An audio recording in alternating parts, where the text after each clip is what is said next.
Perkenalkan, nama saya Kris Madika. Saya mahasiswa Universitas Pendidikan Ganesha, peserta PPG dalam jabatan kategori 1 gelombang 2. Nomor daftar ujian 202 321 2615.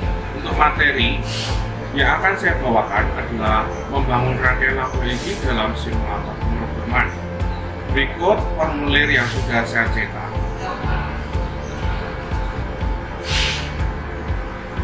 Hari ini, hari Senin, tanggal 12 Juni 2023, saya menyatakan siap untuk mengikuti ujian kinerja. Untuk video akan saya lempirkan berikut ini. Seluruhnya siap, gerak. Setengah rentang kanan, gerak.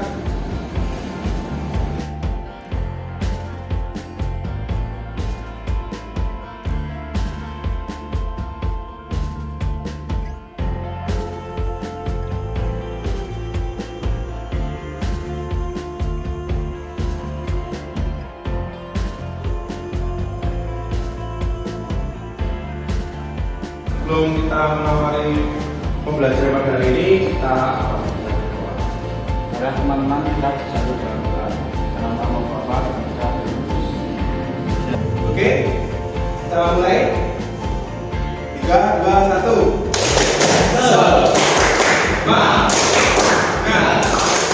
Semangat, yes. Baik, terima kasih teman-teman. Oke, pada hari ini tadi sudah kita buka dengan doa. Kabarnya bagaimana? Baik. Selalu ceria. Dan itu adalah pembelajaran kita, gitu ya. Oke. Untuk pada hari ini kita akan mulai untuk pembelajaran dengan lisensi terlebih dahulu. Silakan teman-teman sudah masuk dengan Google Classroom yang sudah saya bagikan. Baik, saya minta tolong handphonenya dikeluarkan, kemudian silahkan melakukan lisensi untuk hari ini. Berikan poin-poinnya.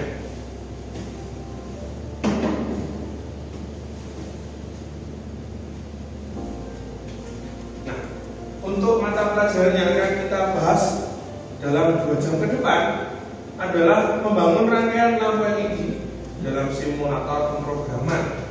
Apakah hal seperti ini serasa asing buat kalian? Asing atau tidak? Oke, mungkin kalian masih belum punya gambaran ya, saya paham. Untuk tujuan pembelajarannya, kita nanti akan ada dari pengetahuan sampai pada menganalisis rangkaian komponen sesuai dengan fungsinya secara benar. Gitu. Berikutnya adalah membuat pemrograman kendali lampu flip-flop secara tepat.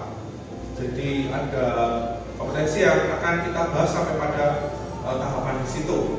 Nah, sebelum mengawali pembelajaran, saya akan mengajukan beberapa pertanyaan tentang perasaan kalian terlebih dahulu. Apakah di sini ada yang susah, ada yang senang, sedih, galau, gitu ya? Saya minta kalau kalian malu, saya minta kalian kembali ke Google Classroom. Silakan untuk diisi tentang perasaan kalian pada hari ini. Lalu berikutnya saya ingin mendapatkan informasi terkait dengan cara kalian belajar. Untuk yang perasaan hari ini, ternyata di kelas ini dengan untuk perasaan bahagia, senang sekali. Jadi perasaan senang ini nanti saya berharap ketika pembelajaran ini nanti bisa berjalan lancar, dan juga mendapatkan ilmu, dan juga pembelajaran hari ini bisa lebih bermakna. Cara belajar ini ternyata dominasi adalah menonton dengan mendengarkan. Jadi kita bisa coba ya membuat suatu skenario pembelajaran. Nanti ada yang mendengarkan, ada yang membaca, gitu ya, dan ada yang menulis ketika setelah dilafalkan, gitu. Saya minta kalian untuk mengisi kontrak belajar. Jadi di sini saya minta keseriusan kalian. Jadi namanya kontrak belajar itu adalah merupakan komitmen kalian dalam pembelajaran hari ini. Baik, untuk pembelajaran hari ini, apakah bisa kita mulai? Bisa ya? Semangat? Semangat? Oke, kita tepuk tangan dulu.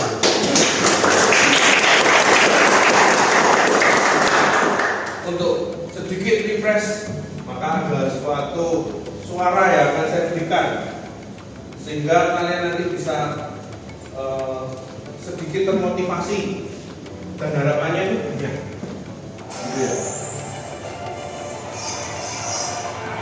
Kita akan persiapkan pembelajaran kita terkait dengan mendesain dengan program. Jadi di sini terjadi apa? Peningkatan kualitas dari device, di mana setiap tahunnya itu akan terjadi penambahan yang cukup signifikan. Di sini pada tahun 2000 ada yang namanya PowerMax. Di situ sudah mengenal yang namanya personal komputer, kemudian ada 1 juta floating point operation per second. Jadi dia sudah bisa mengelola lebih banyak lagi informasi tentang singularity teknologi. Dan ini juga sudah diulas oleh Bapak Dr. Haris Setiaji. Itu adalah peneliti di ITB. Dia juga pernah memaparkan tentang singularity teknologi, di mana warna hijau itu adalah kemampuan manusia, warna merah ini adalah kebutuhan teknologi sebagai solusi yang harusnya terpenuhi. Gitu ya. Nah, hal ini semakin tahun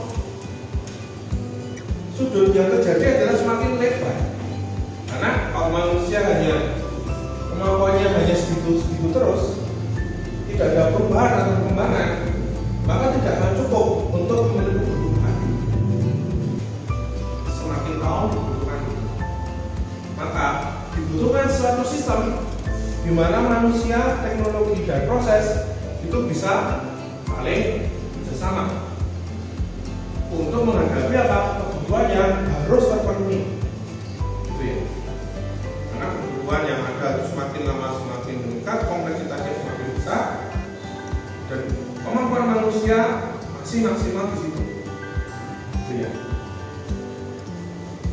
Ini adalah pemaparan awal. Di sini sudah saya paparkan tentang aktivitas belajar pertama, mengidentifikasi masalah yang saya ambil di sini apa? Saya ambil dari tulisan dari R.B. Mokhalif Pindad tahun 2010 di dalam laporan tugasnya. Dia membuat suatu abstraksi. Nah, dari abstraksi ini saya ambil, kemudian kita coba kita kupas. Gitu ya, belajarnya ya. Di sini ada yang bisa membacakan salah satu yang suaranya keras? Ya, baik, silakan saya minta bacakan. Sering dengan perkembangan teknologi saat ini, peran manusia sebagai operator suatu sistem sudah memakai.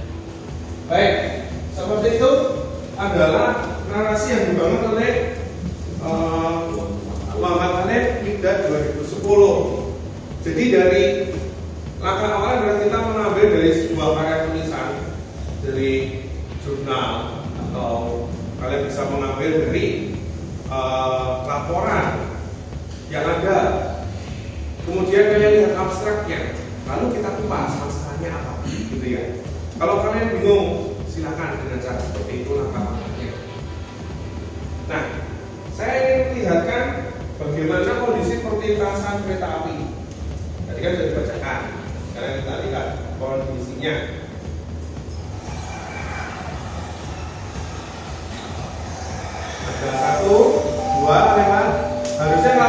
bunyi itu ya mengurangi kecepatan dan cenderung apa untuk berhenti. Nah, ini masih ada terobos satu, ya.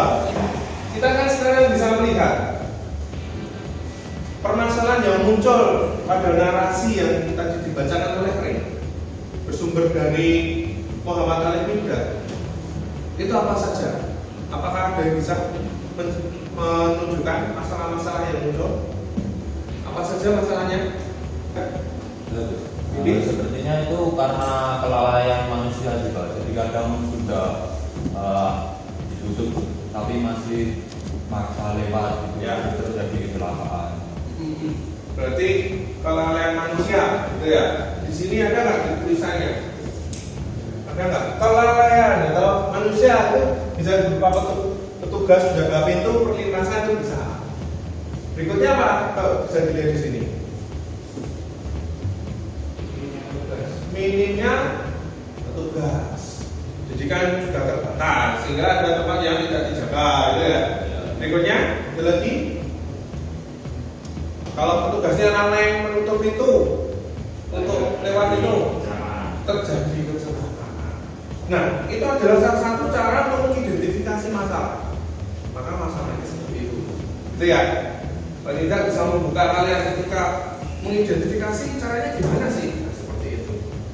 Kita tahu ya, berarti masalah yang muncul apa saja. Berikutnya apa? Kelalaian manusia. Berikutnya kecelakaan. Berikutnya otomasi. Berikutnya berkurangnya operator. Nah, sekarang begini pertanyaannya. Otomasi dan berkurangnya operator itu jadi masalah. Iya, karena apa? Sumber daya manusia yang terbatas. Sehingga otomasinya itu tidak bisa maksimal atau malah tidak ada, gitu ya. Atau malah nggak paham tentang otomasi. Gitu. Berikutnya, kalaupun misalkan otomasi ada, maka efeknya apa? Berkurangnya semakin banyak operator yang tidak dibutuhkan karena sudah ada otomasi, gitu ya. Maka dari sini ini merupakan kita harus menelaah bagaimana masalah yang harus kita angkat. Caranya seperti ini, kita berikan nomor di sini. Kecelakaan itu adalah hal yang penting yang jangan sampai terjadi atau tidak. Kita angkat dulu. Jadi nomor 3, kecelakaan itu adalah masalah, gitu ya. Masalah. Lalu berikutnya, skop berikutnya yang itu adalah sebab atau akibat masalah itu. Kecelakaan itu sebab atau akibat? Akibat. Sebabnya apa? Kelalaian manusia. Kita lihat dulu. Nomor 2, cocok betul. Kelalaian manusia itu berakibat kecelakaan. Berikutnya, apakah ada skop yang lebih besar lagi? Kelalaian manusia karena apa? SDM-nya terbatas. Ya kan? Berarti kalau kita sudah mengatasi yang namanya SDM yang terbatas itu, otomatis kelalaian manusia bisa ditekan atau tidak? Kecelakaan bisa ditekan atau tidak? Lantas yang berikutnya apa? Permasalahan berikutnya otomasi dan kurangnya operator. Jadi itu kita ambil, bisa kalian lihat perpotongannya 45 itu memotong di area 3, 2, dan 1. Berarti kita kalau misalkan mengupas untuk poin 4 dan 5, kita bisa mencoba menyelesaikan untuk permasalahan 1, 2, dan 3. Ya, nah, ini ada hubungannya dengan apa? Mencoba berpikir dengan persamaan di diagram Venn, gitu ya. Jadi untuk memutuskan masalah utama yang kita mau angkat, gitu ya. Oke, baik. Berikutnya, nah, 2 hal ini yang akan kita angkat. Berarti dari masalah yang tadi kita tetapkan 2 masalah yang akan kita pikirkan, gitu. Salah satunya adalah otomasi dan berkurangnya operator. Nah, Pertanyaannya, apakah kita sudah siap dengan otomasi sebagai bentuk jawaban terhadap tantangan? Apakah sudah siap? Sudah siap? Sudah. Oke, baik. Menarik ya? Karena semangat seperti itu, kita akan lanjut untuk melihat. Nanti kita akan menggunakan fasilitas dari Autodesk Tinkercad untuk membuat program dan simulator, dan juga bimbingan mengacu pada ilustrasi yang awal adalah perlintasan kereta api. Kita akan fokus pada sinyal, gitu ya. Sinyal yang akan kita buat untuk simulasinya. Bagaimana nanti sinyal berupa suara, bagaimana sinyal dengan menggunakan sinar, gitu ya. Nanti kita akan bahas. Oke, teman-teman, apakah siap? Ya. Semangat? Oke, kita silakan. Lanjut. Nah, tindakan strategis kita itu apa saja? Ya. Pertama apa? Kita akan apa?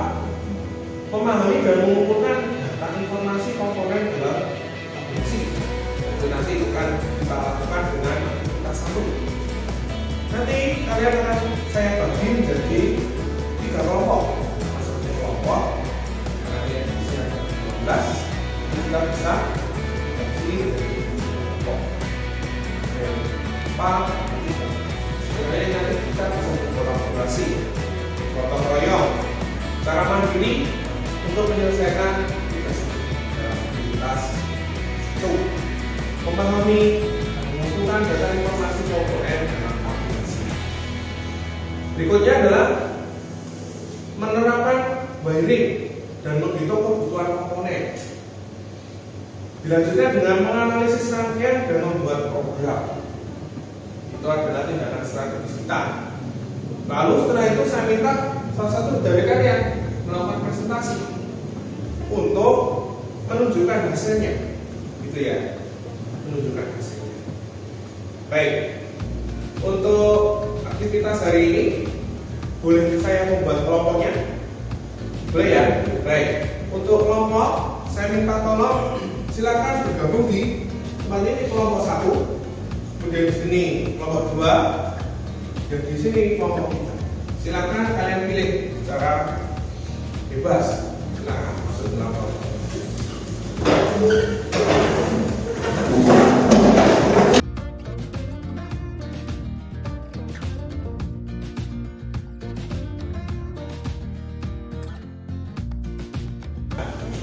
Pada aktivitas pertama, kan sudah saya sebarkan untuk LK1. Silakan kalian coba untuk LK1-nya, KPB1. Petunjuknya nanti akan tetap saya pakai. Peserta membuat kelompok dengan jumlah anggota masing-masing 4 orang. Ya, ada 3 juga.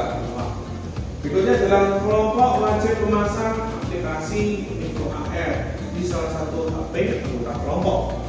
Ya. Berikutnya dalam ketiga nanti akan saya bagikan QR code, nanti bisa langsung dilihat di apanya untuk dilakukan penarikan informasi.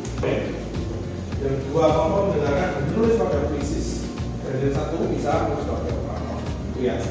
Wordnya nanti skor yang tertinggi dalam krisis silakan nanti masuk ke depan dan diberikan hormat oleh kelompoknya yang baik, diberikan sama.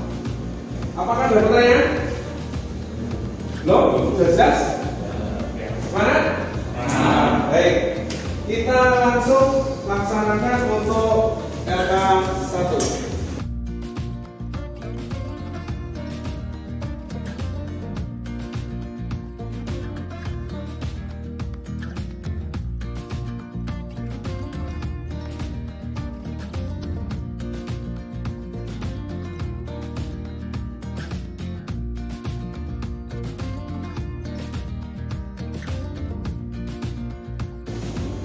Yang selesai di kesempatan pertama adalah kelompok itu ya.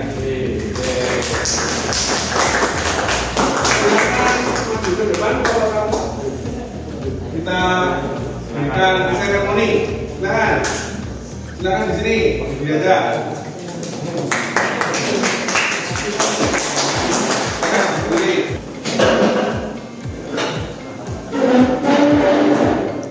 Nah, untuk yang lain silakan buat barisan untuk bersalaman. Semuanya berikan hormat kata kelompok 1. Sudah. Jelaskan dengan salam tepuk tangan untuk merayakan kemenangan kelompok 1.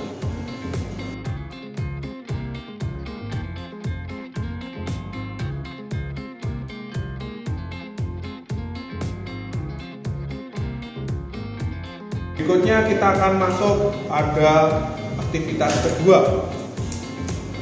Kalian bisa lihat di classroom.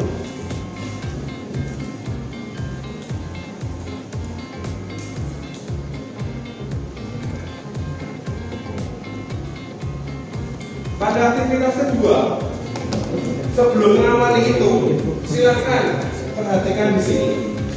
Saya akan menjelaskan tentang alur logika atau katakanlah di sini flowchart atau orang umum biasanya juga menjabarkan itu dalam algoritma.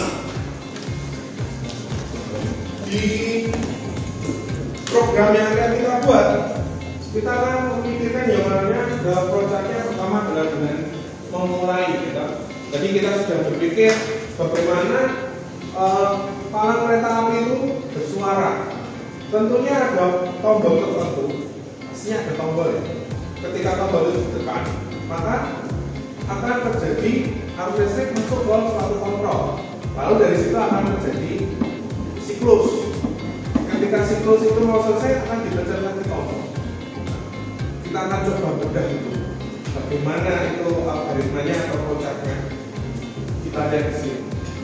Ini di 1 loh, di 200. Kita red di 2 high dan seterusnya sampai di sini selesai. Sampai di sini kira-kira sudah dipahami? Baik, nanti ada kalanya kalian saya minta untuk melakukan meditasi dari pemaparan saya sehingga kalian nanti bisa memaparkan dalam aktivitas 2. Baik, untuk berikutnya kita langsung masuk pada aktivitas 2.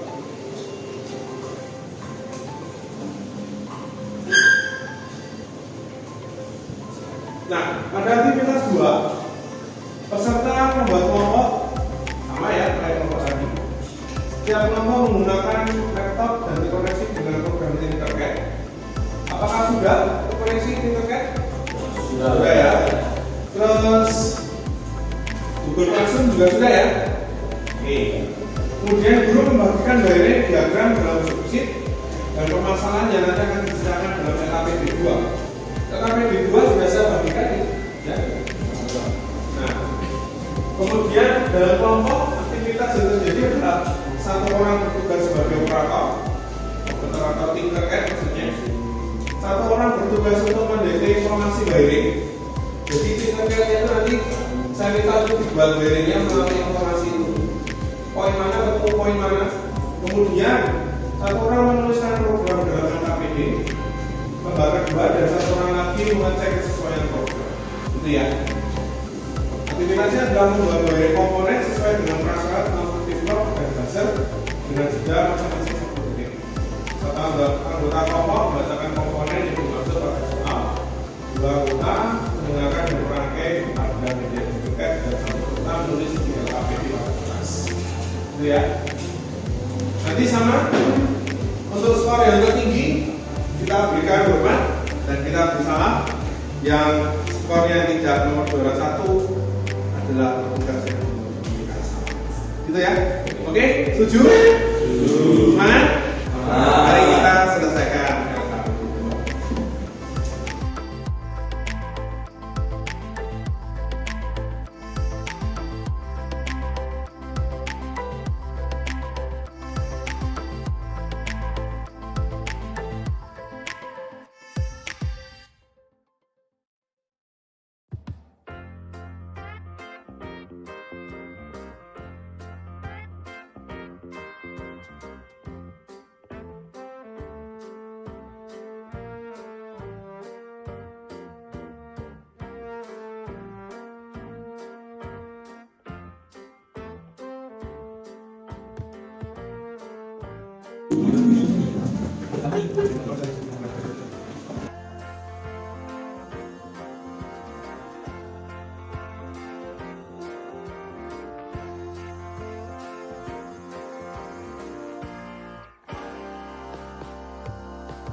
Sudah.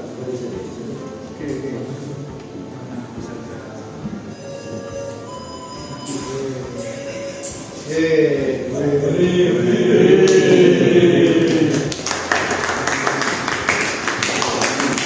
Coba bunyinya gimana?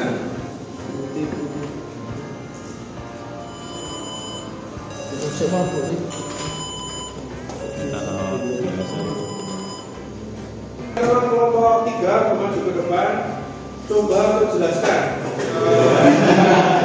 coachnya atau bagaimana cara membangunnya.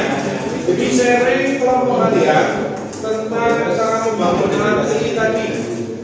Awalnya bagaimana sampai pada ini selesai yang pertama. Silakan.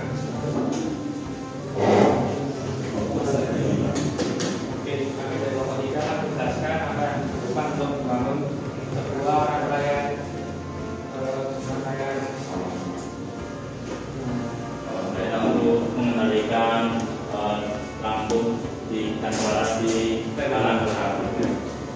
Kami menggunakan komponen yang pertama LED yang berjumlah dua komponen, lalu ada Arduino Uno dan ada buzzer, lalu ada push button. Resistor dengan 220 ohm. Dan lama-lama kita menyiapkan selalu Arduino Uno dan mini breadboard. Kemudian pada Arduino Uno dengan proses setup, yakni untuk men-setup komponen-komponen yang akan kita gunakan sebagai output maupun input. Untuk LED yang pertama kita sediakan sebagai output. Kemudian untuk LED yang kedua kita sediakan juga sebagai output. Untuk buzzer kita jadikan output karena buzzer juga untuk menambahkan suara. Dengan top buzzer 550 Hz ya. 550 Hz dengan delay 1000 mikrosecond, artinya adalah 1 detik. Lalu top buzzer artinya adalah buzzer itu tidak nyala ya. Yang suara. Lalu digital web dan satu tuh, artinya satu akan lampunya mati dengan delay 200 mikrosecond, artinya 0,2 detik. Lalu kita digital web LED 2 light, artinya adalah LED 2 menyala selama dan top buzzer dengan Hz 1000 Hz. Oke, baik, terima lanjut pada evaluasi, jadi menyempurnakan. Jadi ada nggak masukan dari teman-teman kurangannya gimana? Atau ada suatu nilai yang sepertinya itu nggak dipakai, tapi kenapa kok ada? Ada yang bisa menemukan? Apakah ada suatu nilai yang sekiranya itu bisa untuk lebih efektifkan gitu?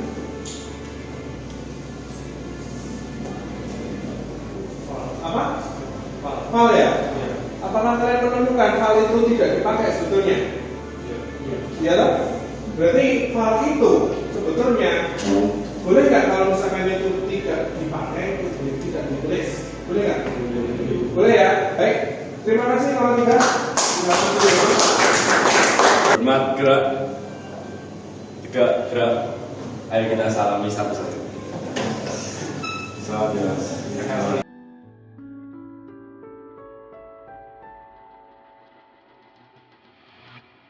Oke, kita beri tepuk tangan.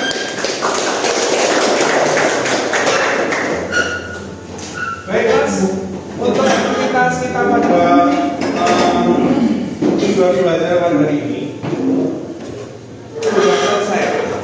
Sekiranya pengalaman dalam berpraktikum secara kelompok, saya berharap ini bisa memberikan pengalaman belajar yang lebih, ya, terutama dalam memahami sebuah materi, karena kalian saling bekerja sama, saling berkompetisi dalam menunjukkan yang terbaik, gitu ya. Dan baik kalau kita refleksi terlebih dahulu untuk pembelajaran hari ini.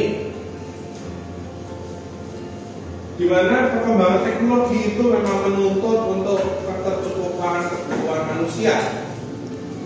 Semakin bertambah tahun, semakin tinggi kebutuhan dan semakin berkembang juga solusi berupa kemudahan, gitu ya, yang mampu didapatkan oleh manusia sehingga lebih efektif dan efisien. Kalian juga berpikir yang namanya smart, gitu ya, efektif dan efisien. Yang berikutnya adalah begitu pula teknik mesin berkembang, mulai dari layanan secara mekanik murni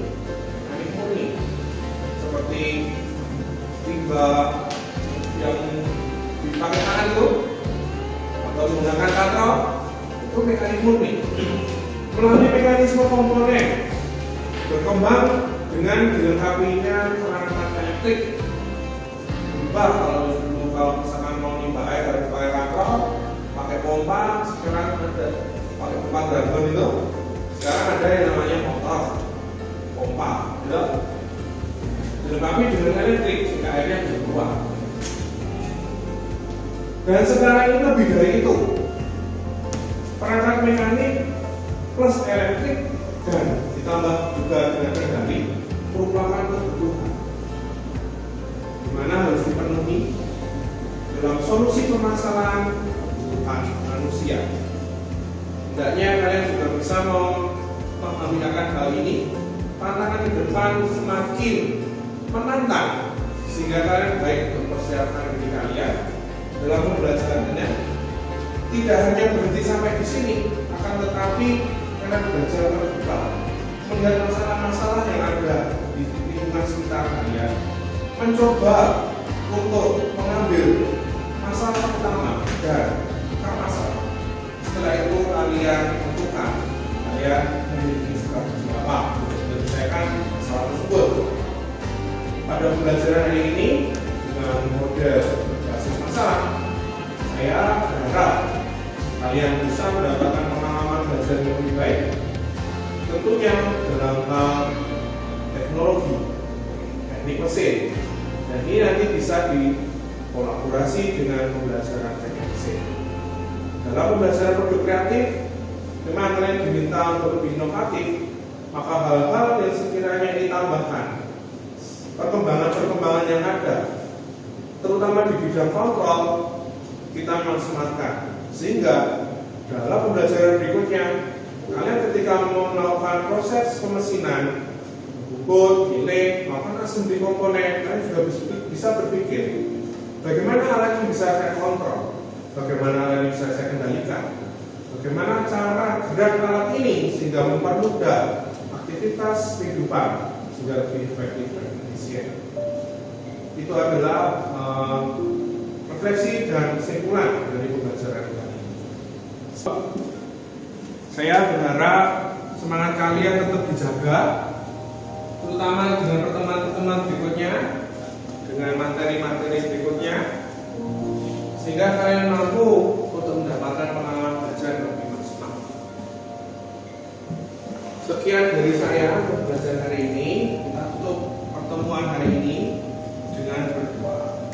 Saya minta salah satu berikan untuk silakan. Ya, saya.